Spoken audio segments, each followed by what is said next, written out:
Que faire des mômes? Que faire des mômes? Que faire des mômes? Que faire des mômes? Que faire des mômes? Que faire des mômes? Que faire des mômes? Que faire des mômes? Eric Couder. Bonjour à tous, c'est Eric Couder. Je suis très heureux de vous retrouver pour un nouveau numéro de Que faire des mômes, l'émission 100% famille. Au sommaire, dans quelques instants, la rubrique Allô parlons jeunesse. Je téléphonerai à Stéphanie Culam, maman de 2 enfants et à l'origine du projet associatif In My Kitchen et qui propose des cours de cuisine et des goûters d'anniversaire à domicile. Livre, j'ai lu cette semaine La maîtresse aux colères atomiques aux éditions Jeunesse, La maison mille pattes. Pour nous en parler, je recevrai son illustratrice Stéphanie Alastra et son auteur Jérémy Semet. Dans la rubrique À vos agendas côté cinéma, nous découvrirons la bande-annonce du film Le retour de Mary Poppins. Je vous parlerai du nouveau spectacle de Masha et Mishka, en ce moment au Palace à Paris, et de l'événement La Marche des Dinosaures, le plus grand show de dinosaures au monde, à l'Accor Hotel Arena Paris. Dans la rubrique Invité, un événement, il sera le 28 janvier prochain sur la scène du Casino de Paris, dans The One Man Musical, accompagné de musiciens. On le surnomme l'homme aux 1000 voix. André-Philippe Gagnon m'a accordé une interview exclusive à écouter dans cette émission. À présent, en partenariat avec l'ONG CNRJ, Allô parlons jeunesse. Que faire des mômes? L'ONG CNRJ est l'organisation non gouvernementale des cercles nationaux de réflexion sur la jeunesse. L'ONG CNRJ possède un statut consultatif spécial auprès de l'ONU et est présente dans plus de 20 pays dans le monde. L'ONG CNRJ est construite par des citoyens sans argent des États, elle est donc indépendante. Elle travaille à permettre à la jeunesse de mieux prendre sa place dans le monde. N'hésitez pas à aider l'ONG CNRJ à aider la jeunesse sur www.cnrj.org. L'ONG CNRJ vous présente l'invité jeunesse. J'appelle sans plus attendre Stéphanie Culam. Oui, allô? Oui, bonjour Stéphanie Culam. Oui. Oui, c'est Eric Couder de l'émission Que faire des mômes. Bonjour. Bonjour. Eric. Alors vous êtes maman de 2 enfants, parisienne et souvent pressée, et à l'origine du projet associatif In My Kitchen, des cours de cuisine et goûters d'anniversaire à domicile. Stéphanie Culam, comment est née cette idée? Alors en fait, j'étais enceinte de mon fils, c'était donc à peu près 8 ans et demi, et je cherchais à transformer mon activité d'événementiel vers de l'événementiel autour de l'enfant pour être plus disponible et plus présente avec mon fils qui allait naître. L'idée est venue en cheminant petit à petit et de l'événementiel pour enfants m'a demandé de plus en plus si je pouvais trouver quelqu'un qui ferait des bons cookies ou des bons cupcakes et puis finalement je me suis retrouvée à faire ces cookies, à trouver les recettes qui nous convenaient le mieux à ma famille et à mes clients et puis finalement ça s'est transformé en atelier animation anniversaire et ensuite je suis partie vivre à Saint-Barth où j'ai donné des cours à de nombreux enfants sur place. Oui. Et puis l'année dernière nous sommes rentrés à Paris. Et suite à l'ouragan Irma. Et quand je suis rentrée, j'ai reconstruit un petit peu mon activité. J'ai pris contact avec des crèches. J'ai développé l'association d'une autre manière. Et maintenant, j'interviens au sein d'écoles, dans des crèches, aussi pour des goûters d'anniversaire et des cours de cuisine en famille. Alors vous avez appris les recettes dans le restaurant familial ou dans la cuisine de votre grand-mère, hein? Oui. Oui. Après, alors mon père en fait avait des restaurants et des traiteurs. Oui. Donc je pense que la gourmandise est venue de là. Ensuite, ma grand-mère a toujours cuisiné.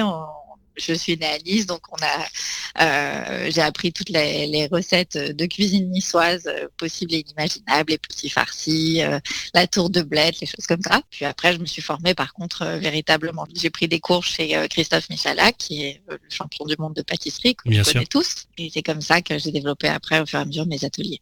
Est-ce qu'on peut dire que c'est votre grand-mère qui vous a donné le goût pour la cuisine? Ah oui, tout à fait, oui. C'est certain. On a eu de gros moments de complicité ensemble. C'était vraiment notre passion et j'ai appris toutes les bases de la cuisine grâce à elle et c'est vraiment, ça reste un très bon souvenir et c'est ce que j'essaye de transmettre en fait à travers mes ateliers parents-enfants par exemple. C'est de vraiment partager un moment de complicité, que ce soit avec son papa, sa maman ou ses grands-parents. Alors vous aimez particulièrement préparer préparer des plats d'origine marocaine, thaïlandaise, italienne ou encore américaine et française, bien sûr. Mais ne passez jamais plus de 20 minutes le soir en cuisine. Votre emploi du temps oblige. Hein. Oui, tout à fait. Entre les devoirs, le travail et puis s'occuper de 2 enfants, comme je suis en plus une maman solo, on n'a pas toujours le temps de cuisiner. Donc 20 minutes, c'est parfait pour pouvoir s'occuper aussi de ses enfants. J'essaye de préparer mes recettes en avance ou bien de faire de la cuisine qui est assez rapide. La cuisine thaï notamment ou asiatique, c'est des choses qui sont saisies, qui prennent pas beaucoup de temps, qui sont très saines et en même temps très savoureuses. Et comme ils ont l'habitude de manger comme ça depuis tout petit, ils ont plaisir à manger tout type de cuisine. Et justement, vous donnez des cours destinés alors là aux adultes avec des astuces et des trucs pour pas passer des heures au fourneau. Justement, il y a une grande tendance en ce moment, c'est par exemple de préparer le meal prep, c'est de préparer un petit peu ses plats en avance. On gagne pas mal de temps et ça permet aussi une économie certaine, parce que je pense que quand on prépare ses recettes en avance et qu'on imagine un petit peu en avance ses repas, voilà, on se canalise et on sait un petit peu vers quoi aller. Après, c'est essayer aussi de respecter une hygiène de vie, avec des légumes. Les enfants, ils aiment. Moi, j'essaie juste de transformer parfois le légume dans des tresses feuilletées, dans des choses qui sont un peu ludiques. Également, quand ils participent, ça leur permet d'avoir envie de le manger, de le découvrir. Au départ, mes enfants, ils n'étaient pas très fans de poireaux. Maintenant qu'ils le voient dans une tresse feuilletée avec du chèvre, avec des choses qui transforment un petit peu le goût, mais ils ont quand même le vrai goût du poireau. Maintenant, ils mangent du poireau. Dans quelques minutes, la suite de Que faire des mômes, toujours en compagnie de Stéphanie Culam. Je partagerai avec vous mon agenda des meilleures sorties à faire en famille. Et en dernière partie d'émission, un événement. Je recevrai l'imitateur québécois André-Philippe Gagnon. Mais pour l'instant, c'est la pause. À tout de suite. Que faire des mômes ? Chers auditeurs, si vous venez de nous rejoindre, vous écoutez Que faire des mômes, l'émission 100% famille, c'est Eric Couder. Je suis en ligne avec Stéphanie Culam, nous parlons de In My Kitchen, qui propose des cours de cuisine et des goûters d'anniversaire à domicile. Vous proposez donc des cours culinaires pour adultes, mais bien sûr, ce qui intéresse la famille Que faire des mômes, ce sont les ateliers culinaires à domicile pour enfants. Alors, je peux intervenir à domicile, mais j'interviens aussi par exemple, à la crèche chez Claudine Olivier, ou dans certaines écoles, et là, les enfants peuvent s'inscrire avec leurs parents notamment pour passer un moment de complicité ensemble. Là notamment chez Claudine Olivier, on organise un cours par mois pour les tout petits, pour les bébés. Oui. Jusqu'à 3 ans. Mais c'est aussi quelque chose que je peux faire à domicile pour venir partager ce moment entre la maman, le papa et l'enfant, ou la petite sœur aussi. Donc voilà, c'est vraiment un moment qu'on va décider ensemble. On va choisir les recettes ensemble. Je suis très flexible sur le choix des recettes. J'essaie vraiment que le moment soit agréable en fait pour toute la famille et si possible, faire découvrir peut-être de nouveaux ingrédients ou de nouveaux aliments à l'enfant. S'il y a des petits blocages, on essaye d'en parler avant. Et voilà. Donc parfois on fait tout un repas, on fait l'entrée, le plat, le dessert. Parfois on va faire qu'un atelier pâtisserie. Je m'adapte vraiment à la demande de la maman et au goût des enfants. Évidemment, s'il y a des allergies ou des choses comme ça, je demande toujours. Je fais des cours aussi sans gluten. Oui. Et donc c'est vraiment actuellement il y a de plus en plus d'allergies. Oui. Donc alimentaire, donc je me renseigne toujours sur le profil de la famille. Quelle est la durée d'un atelier ? Alors, selon l'enfant et selon l'âge, on s'adapte. Sur les cours parents tout petits 0-3 ans, on est sur 1h30. En général, sinon c'est 2 heures d'atelier, mais on fait des petites pauses. Donc je peux rester sur place un petit peu plus longtemps, entre 2 heures, 2h15, 2h30. Si l'enfant a besoin de faire une pause, je compte pas mon temps exactement et précisément. Oui. Alors vous fournissez le matériel au petit chef en herbe. J'ai vu tablier, mini toc. Tous les ingrédients, le matériel, les tocs, les tabliers. C'est vraiment un atelier clé en main et ça permet aux parents de pas avoir à réfléchir ou à se poser de questions.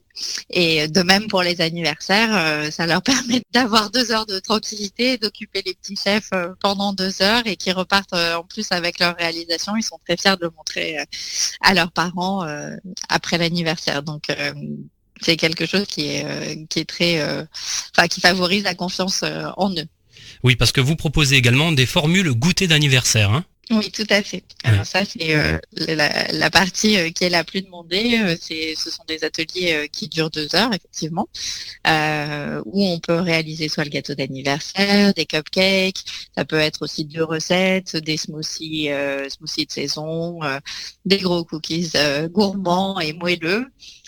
Toutes sortes de choses. Ça peut être du salé. Récemment, j'ai eu une demande d'une maman qui voulait faire un goûter un goûter d'anniversaire, mais un peu avancé, entre midi et 14 heures. Ah oui. Donc, on a créé un déjeuner et on a fait plein de petites pièces salées et des cupcakes en sucré. Alors bien sûr, vous êtes sur Paris, mais vous pouvez vous déplacer, hein? Oui, tout à fait. Je me déplace plutôt sur la région du 92, dans tout Paris, et puis après sur demande, selon la possibilité que j'ai de me déplacer. Est-ce que vous avez une petite recette facile pour nos amis auditeurs? Alors, ma recette favorite reste les cookies, mais pour cela, c'est compliqué de vous transmettre une recette par téléphone parce que c'est vrai que la première fois qu'on le fait, c'est mieux d'être ensemble et puis c'est surtout aussi une question de cuisson. Donc, je dirais qu'en tout cas, je peux vous donner un secret pour réaliser de très bons cookies. Le secret, c'est la cuisson et de ne pas les cuire trop, de les sortir presque crus et de laisser refroidir sur la plaque. En tout cas, ça donne envie. Je vous remercie, Stéphanie Culam. Merci beaucoup. Je vous en prie. À bientôt. Au revoir. Au revoir. Alors, si vous souhaitez des renseignements complémentaires sur In My Kitchen, vous trouverez un lien dans le podcast de cette émission sur quefairedesmoms.fr. À présent, votre rubrique J'ai lu. Que faire des mômes? Cette semaine, j'ai lu La maîtresse au colère atomique aux éditions Jeunesse, La maison mille pattes, et je vous avoue que ce livre m'a bien fait rire. L'histoire écrite par Jérémy Semet est très chouette, et les illustrations de Stéphanie Alestras sont vraiment très réussies. Ils sont tous les deux mes invités. Bonjour Jérémy Semet. Bonjour. Alors vous publiez aux éditions Jeunesse La maison mille pattes, La maîtresse au colère atomique. Alors qui est cette Madame Gueulefort? Alors Madame Gueulefort, c'est une institutrice que j'ai rencontrée en vrai il y a 3 ans quand je travaillais en médiathèque. Et elle était venue avec sa classe et elle a recadré un de ses élèves, mais de manière très très sèchement. Et je me suis dit, oulala, si cette maîtresse s'énerve encore un peu plus, sa colère va devenir atomique. Je me suis dit, cette maîtresse-là serait parfaite pour être incarnée l'héroïne d'un album jeunesse, et c'est de cette idée-là que je suis parti pour créer cette maîtresse, Madame Gueulefort. Alors je suis en train de feuilleter le livre. D'ordinaire, dans la classe de Madame Gueulefort, on entend une mouche voler. Mais ce matin, là, fut une journée un peu spéciale pour la maîtresse. Racontez-nous. Alors, Madame Gueulefort se réveille en retard. Oui. La maîtresse, c'est quand même le comble. Elle se réveille en retard. Son mari est parti sans laver sa tasse. Elle l'a laissé dans l'évier comme ça. Ses enfants sont partis à l'école sans lui faire de bisous. Sa voiture refuse de démarrer. Et quand elle prend son vélo pour aller à l'école, la rue qu'elle emprunte est bouchée par un camion. Donc en fait, sa journée commence très très mal. Oui. Et c'est là qu'elle arrive dans sa classe. Où dans sa classe, en fait, les élèves font le bazar. C'est le bazar partout. Donc elle exige, avec sa grosse voix, de faire silence. Et à ce moment-là, il y a une petite mouche qui traverse la pièce et qui vient se poser sur son nez. Et là, sa colère, à ce moment-là, devient atomique. Et c'est là que le livre bascule, en fait. Donc quand l'école vole en éclats, les enfants, ils sont projetés au mur et puis... Ça alerte le directeur de l'école qui vient voir en fait ce qui se passe dans cette classe. Jérémy Semet, vous êtes également l'auteur de Fred et le Gloutru aux éditions La Poule qui pond, La Porte des Pluies chez La Marmite à Meaux et de La Réception du Roiseau, hein, c'est ça, chez Alice Hetz. Tout à fait, c'est ça, oui. Oui. Vous travaillez déjà sur un prochain livre jeunesse? Alors là, je suis sur plein de choses en même temps. Là, j'ai terminé l'écriture d'un spectacle pour une conteuse qui s'appelle Léa Pellarin. Le spectacle va s'appeler Mal à rêve et sera joué à partir du mois de mars 2019 à Champignelles. Oui. Sinon, je suis sur le 3e projet de La Maison Mille Pattes, l'album tiré du spectacle dont je vous parlais quelques secondes auparavant. Donc le livre s'appellera Livre Rêve, celui-ci. Oui. Sinon, je suis sur des projets divers. Que faire des mômes continue toujours en compagnie de Jérémy Semet et Stéphanie Alastra. Mais pour l'instant, c'est la pause. À tout de suite. Que faire des mômes? Vous écoutez Que faire des mômes, votre émission 100% famille, c'est Eric Couder. L'illustratrice Stéphanie Alestra et l'auteur Jérémy Semet sont aujourd'hui les invités de cette rubrique J'ai lu. Ils nous présentent leur livre jeunesse que j'ai eu grand plaisir à découvrir, La maîtresse au colère atomique aux éditions Jeunesse, La maison mille pattes. Quelques mots sur le travail de l'illustratrice Stéphanie Alastra. Alors Stéphanie Alastra, c'est rigolo parce que je l'ai jamais vue en vrai. Donc j'avais lu un bouquin de chez elle, qu'elle avait fait chez Ouzou à l'époque, et j'avais trouvé son trait de crayon super bien, et je me suis dit si un jour je la contacterai pour lui proposer de travailler avec moi. Et elle a eu la gentillesse d'accepter d'illustrer l'album, et elle a fait merveille. Je trouve que Madame Gueulefort, en fait, elle ressemble très pour très à Madame Gangloff. C'est vraiment ce type de personnage, une dame très très fine, assez petite comme ça, avec des cheveux roux très courts. Et je trouve que, sans lui dire, elle a fait merveille sur cet album, et je lui remercie très chaleureusement d'avoir mis ses crayons au service de notre histoire. Je vous remercie, Jérémy Semet, merci beaucoup. Merci à toi, Eric. Bonjour Stéphanie Alastra. Bonjour Eric. Vous illustrez avec brio La maîtresse aux colères atomiques. Comment avez-vous donné vie à Madame Gueulefort ? Alors c'est beaucoup de recherche quand même au départ, parce qu'il fallait vraiment que je trouve le personnage qui allait être attachant, et il fallait la rendre dynamique. Et du coup, je me suis dit que ce serait peut-être intéressant de faire une petite bonne femme un peu frêle, un peu mignonne, et justement pour qu'il y ait un côté un peu détonnant avec ses colères, et que ça la rende exubérante, quoi. Enfin, vraiment que les colères, ça surprenne, quoi, que ça vienne d'un petit bout de femme comme elle. Alors vous avez déjà illustré plus d'une vingtaine d'ouvrages pour divers éditeurs. Qu'a de particulier La maîtresse aux colères atomiques ? Ce livre m'a peut-être permis de faire un tournant point de vue graphique. Graphiquement, j'ai simplifié mon trait, j'ai adopté une palette de couleurs plus intense, et au niveau des traits, oui, je pense que j'ai acquis un côté plus graphique, plus net. Stéphanie Alastra, qu'avez-vous envie de rajouter pour donner envie à nos amis auditeurs de se procurer sans plus attendre, bien sûr, La maîtresse aux colères atomiques ? Alors si vous avez envie de rigoler et de passer un bon moment avec la maîtresse dans un univers hyper coloré, allez-y, foncez. Je vous remercie Stéphanie Alastra, merci beaucoup. C'est moi Eric qui vous remercie. La maîtresse aux colères atomiques, un livre à vous procurer sans plus attendre aux éditions jeunesse La Maison Mille Pattes. À présent, c'est la rubrique à vos agendas. Que faire des mômes ? À noter dans vos agendas, si vous ne l'avez pas encore vu au cinéma, la comédie musicale familiale fantastique, Le Retour de Mary Poppins. Michael Banks travaille à la banque où son père était employé et il vit toujours au 17 allée des Cerisiers avec ses 3 enfants, Annabelle, Georgie et John, et leur gouvernante Hélène. Comme sa mère avant elle, Jeanne Banks se bat pour les droits des ouvriers et apporte son aide à la famille de Michael. Lorsque la famille subit une perte tragique, Mary Poppins réapparaît magiquement dans la vie de la famille. Avec l'aide de Jack, l'allumeur de réverbère toujours optimiste, Mary va tout faire pour que la joie et l'émerveillement reviennent dans leur existence. Découvrons ensemble la bande-annonce. Je ne sais même pas pourquoi on a gardé toutes ces vieilleries. Tu ne te souviens pas de ce cerf-volant ? On adorait le faire voler avec père et mère. Il y a longtemps que c'est derrière moi.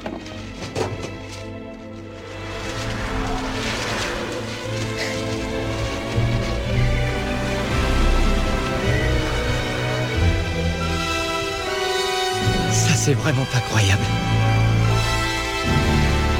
Je joue au cerf-volant et il s'est pris dans une nounou. Marie, Poppins, vous revoilà.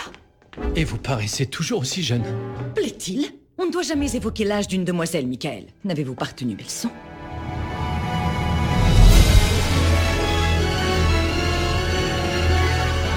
Mais après tout ce temps, qu'est-ce qui vous a fait revenir ? La même chose que la première fois, je viens m'occuper des enfants Banks. Nous ? Oui, vous aussi. Nous allons bientôt perdre notre maison. Notre vie semble s'écrouler depuis que votre mère... Notre mère me manque. Quand ceux qu'on pleure s'en vont, c'est qu'ils changent de place. Vous avez très bien fait de revenir, Mary Poppins. Comment vous avez fait ? Fait quoi ?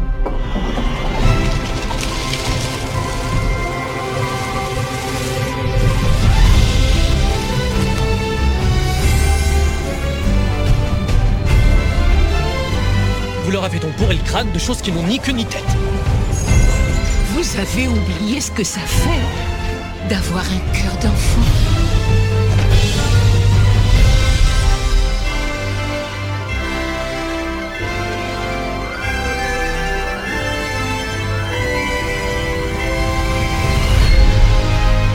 Rien n'est impossible. Pas même l'impossible.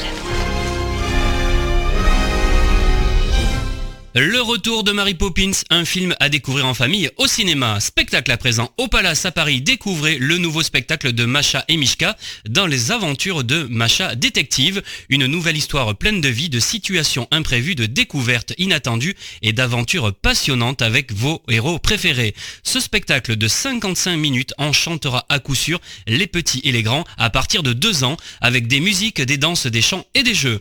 Un spectacle à découvrir au Palace à Paris jusqu'au 6 janvier. Et enfin, un événement qui ravira toute la famille à ne pas manquer, la marche des dinosaures. C'est le plus grand show de dinosaures au monde. Déjà, je me souviens étant plus jeune avoir presque cru à leur retour lors du lancement du premier Jurassic Park. Aujourd'hui, je ne vous parle pas d'un film, mais d'un gigantesque show qui a été vu par plus de 9 millions de personnes dans plus de 250 villes à travers le monde. La marche des dinosaures est un spectacle live qui fait revivre les plus grandes créatures qui aient jamais marché à la surface de la Terre. Vous pourrez ainsi découvrir en famille 18 créatures grandeur nature, dont le Stégosaurus, les raptors et le terrifiant Tyrannosaurus Rex. La marche des dinosaures, le spectacle live à découvrir à l'Accor Hotel Arena, Paris, le vendredi 4 janvier à 15h, le samedi 5 janvier à 11h, 15h et 19h, et le dimanche 6 janvier à 11h et 15h. Si vous souhaitez en savoir davantage, vous trouverez un lien et un article sur ce spectacle événement sur quefairedesmoms.fr. Dans quelques minutes, Que faire des mômes, votre émission 100% famille continue. Je recevrai André-Philippe Gagnon. À tout de suite. Que faire des mômes? Si vous venez de nous rejoindre, vous écoutez Que faire des mômes, l'émission 100% famille à partager sans modération, c'est Eric Couder. À présent, c'est la rubrique Invité. Que faire des mômes? C'est un événement, on le surnomme l'homme aux 1000 voix. Le 28 janvier prochain, il sera sur la scène du Casino de Paris dans The One Man Musical. André-Philippe Gagnon est l'invité d'honneur de Que faire des mômes. Bonjour André-Philippe Gagnon. Bonjour. Le lundi 28 janvier, vous serez sur la scène du Casino de Paris dans The One Man Musical, accompagné de musiciens. Alors, qu'est-ce qui attend le public lors de cette soirée exceptionnelle? Ça va être, je dirais, 1h30 d'où est-ce qu'on va voyager à travers le temps et puis se remémorer d'excellents souvenirs musicaux qui ont décoré la trame musicale de nos vies, tous ces vocalistes, ces chanteurs qui ont vraiment une particularité spéciale qui me permet de les imiter. C'est très fort cette mémoire musicale-là. Ça vient tout de suite après la mémoire olfactive, comme je dis souvent. On va sentir un petit crayon de cire, Crayola, puis tout de suite ça nous ramène en maternelle ou en première année, peut-être dans mon cas en 5, 6e. Et la musique, c'est ça, on entend Julien Clerc, ça nous amène là-bas, on entend « Je le sais ». Tout de suite on entend les violons, déjà ça nous met dans une ambiance, et puis comme mes musiciens sont très bons, ils peuvent eux aussi pirater les bons sons des bonnes époques. Et puis moi, j'ai qu'à ensuite essayer de pirater la voix comme il faut pour créer ce beau souvenir qui va justement, ça nous fait penser à des gens qu'on aime, des situations loufoques, tristes, drôles. Et ça sera ça, ce voyage-là à travers le temps. Chronologiquement, on va passer justement les années 60, 70 jusqu'à aujourd'hui. Alors, combien de personnalités allez-vous interpréter lors de ce show?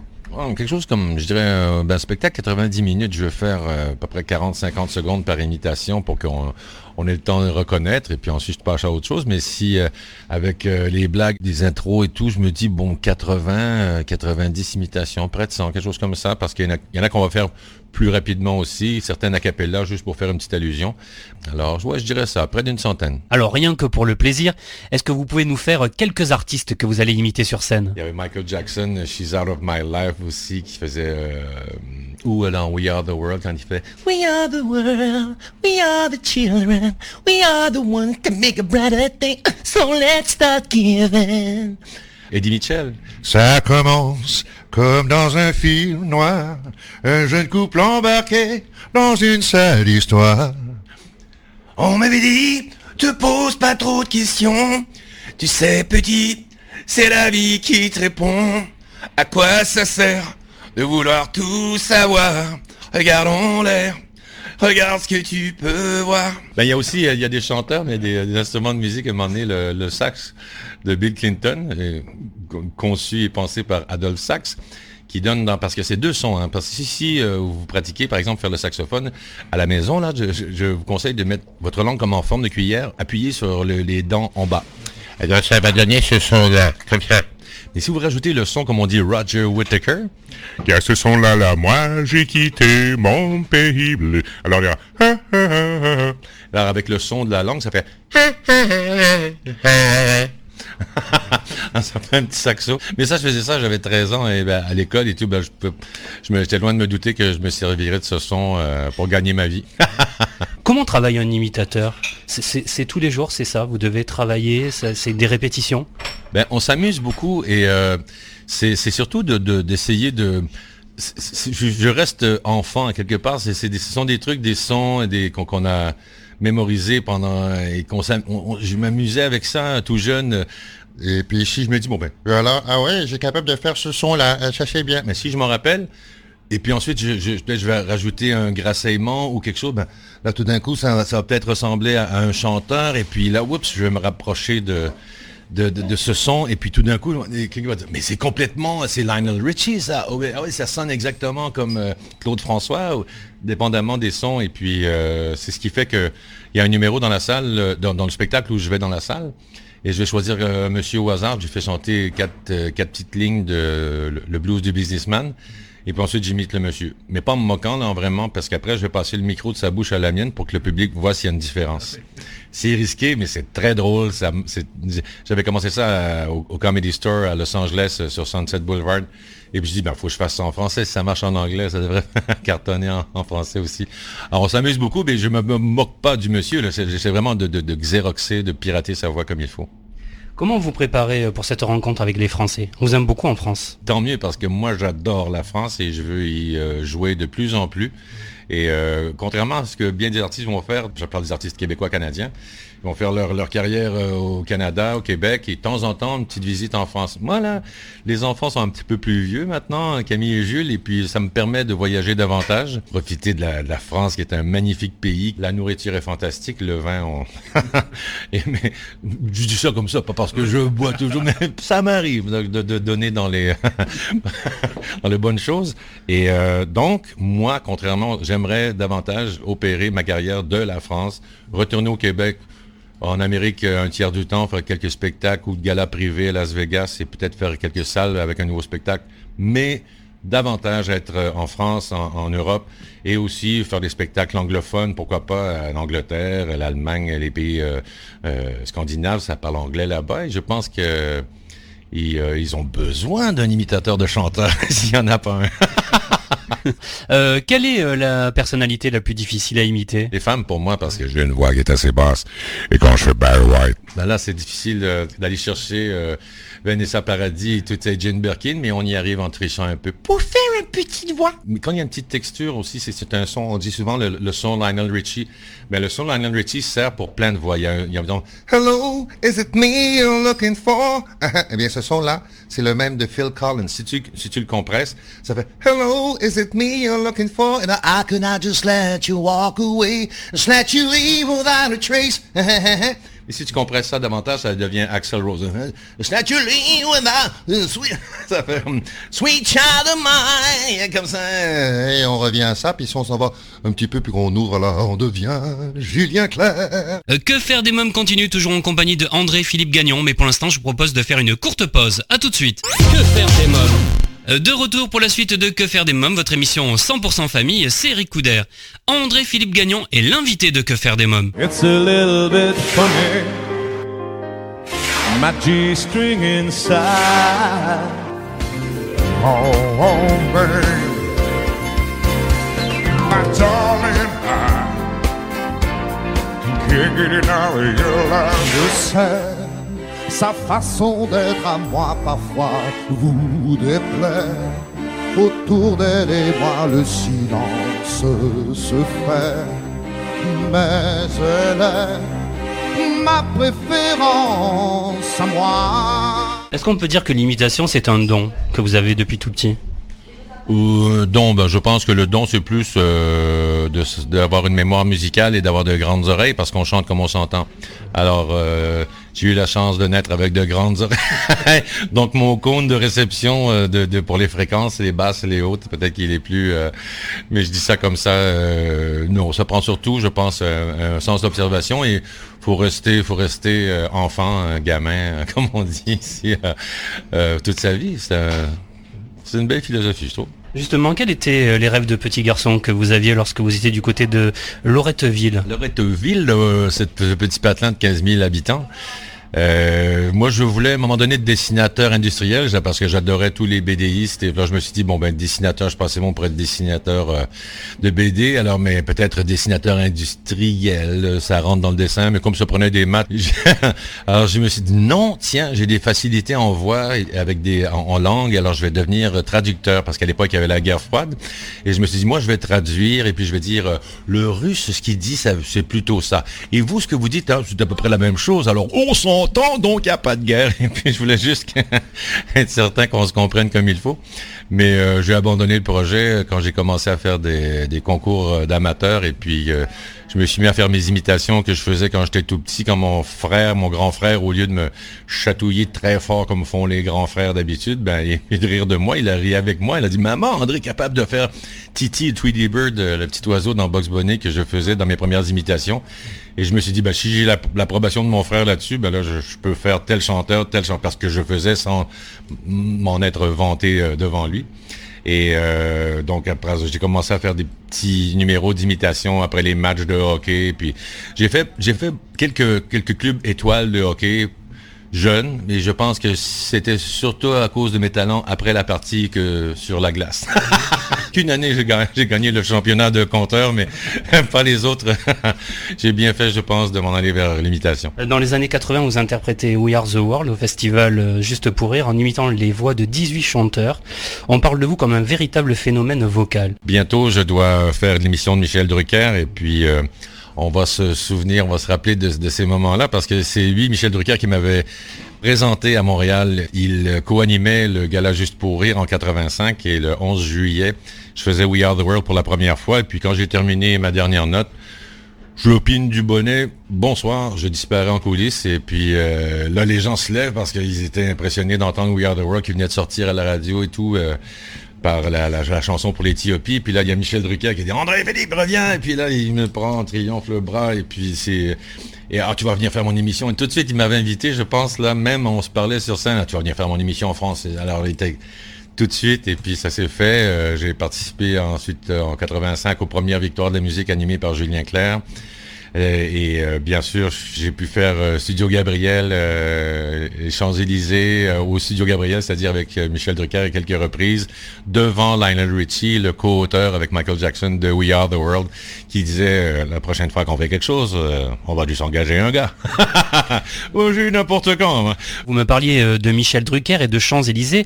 Il y a une autre artiste qui a débuté sur ce plateau mythique, c'est Céline Dion. Et Céline Dion, vous avez fait sa première partie. C'était à l'époque où le Let's Talk About Love World Tour, ça c'est la chanson, il y avait le Titanic, comprenez, je faisais 2 soirs dans le Stade de France, je faisais une imitation des Temptations et je faisais faire les gestes aussi Motown aux gens. Alors il y avait 90 000 chanteurs Motown dans le Stade de France ce soir-là et puis c'était vraiment, ce sont de beaux souvenirs et c'est ça, j'ai pu faire sa première partie à cette époque et ensuite en 2016. Alors c'est toujours un pur bonheur de graviter autour d'une vedette, d'une star comme Céline Dion. Vos passages télé font des records d'audience, vous avez fait les plus grandes scènes. Si vous deviez choisir un seul moment, le moment le plus important de votre carrière, lequel ce serait? Je voulais vous dire la naissance de mes enfants, mais c'est pas dans ma carrière. Honnêtement, je pense que c'est un combiné. C'est la réaction du public lorsque Michel Drucker m'a porté en triomphe We Are The World et l'invitation au Tonight Show de Johnny Carson. C'est le même thème, c'est We Are The World. C'était vraiment là, c'était des points tournants vraiment importants dans ma carrière. Qu'avez-vous envie de dire au public qui nous écoute aujourd'hui pour qu'ils viennent vous applaudir donc le 28 janvier sur la scène du Casino de Paris? J'ai hâte de vous retrouver parce qu'on avait passé de bons moments lors de mes premières tournées, mes premiers spectacles en France. Et là, j'ai hâte de vous retrouver. J'ai hâte que la fête reprenne dans la salle. J'ai hâte de vous présenter mes nouvelles imitations. À très bientôt. Merci André-Philippe Gagnon, merci beaucoup. André-Philippe Gagnon, The One Man Musical, à ne pas manquer au Casino de Paris le 28 janvier à 20h. Et bien voilà, nous sommes au terme de l'émission. Merci d'avoir été à l'écoute de ce nouveau numéro de Que faire des mômes. Un grand merci à mes invités, Stéphanie Culam de In My Kitchen, Stéphanie Alastra et Jérémy Semé pour le livre La maîtresse au colère atomique aux éditions jeunesse La Maison Mille Pattes et André-Philippe Gagnon pour The One Man Musical allez au cinéma, au spectacle, lisez, sortez en famille. Comme chaque semaine, j'embrasse très fort ma nièce Erika qui m'a inspiré cette émission. Avant de nous quitter, je voulais vous remercier pour votre fidélité et vous informer que faire des mômes continue sur quefairedesmômes.fr où je vous invite dès à présent à nous rejoindre pour commenter nos articles et nous donner votre avis sur cette émission. Et enfin, si vous souhaitez rester connecté avec la famille Que Faire des Mômes, n'oubliez pas de vous abonner au blog et au podcast. Eh bien, Que Faire des Mômes pour aujourd'hui, c'est terminé. Bye bye!